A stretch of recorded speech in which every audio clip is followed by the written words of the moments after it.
బృందావనం నుంచి కృష్ణుడు వచ్చాడే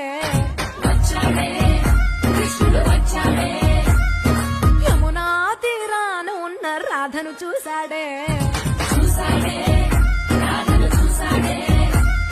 ఫ్రూటులని గోపాలుడే